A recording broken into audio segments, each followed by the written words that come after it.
Hey guys, are you still playing Silksong? Of course you are. Got a lot of questions about where to get the second pale oil for your next weapon upgrade after we put out the video on the first pale oil. So, you get it from a wish called the Great Taste of Pharloom, which you can get from Loyal Murgwin. He's in the dining hall of the Coral Chambers in the Citadel. Now, couple warnings here. There are spoilers in this because it's a little later in the game, so if you don't want to see those, get out of here and we'll see you in the next video.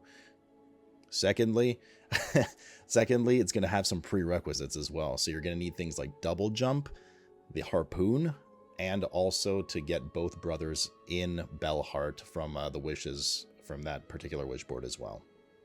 So this quest is going to consist of you needing to get 5 difficult to get items for a grand feast for some fat thing.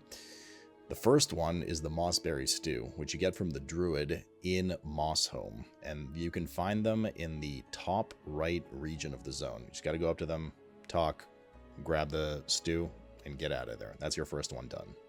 For the second item, the Nectar, you're going to need to go to the Barkeep in Halfway Home in Greymoor, and you're going to have to pay a pretty penny, so make sure you're saved up for it. And after that, he's going to fling you into the cellar, or ask you to go into the cellar. We're going to fight a few waves of red ants, so get ready for a fight.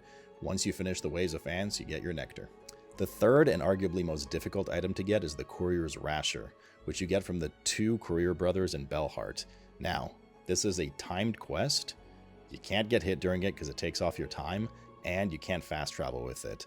There's a few different routes you can take for this. I didn't include one specifically. There's a ton of guides out there on it, but the bottom line is get from point A to point B in time, and you're done with the third item. The fourth item you're going to need to get is called the Crust Nut, and you can find it in the Sands of Karak. It's hidden behind a series of platforming and spikes that you're going to go through. It's not too long, but it's a little difficult, but you should be able to get to the point. And then you'll have your fourth item. The fifth and final item that you need to get is known as the Pickled Muck Maggot, and it comes from an optional boss known as Disgraced Chef Lugoli.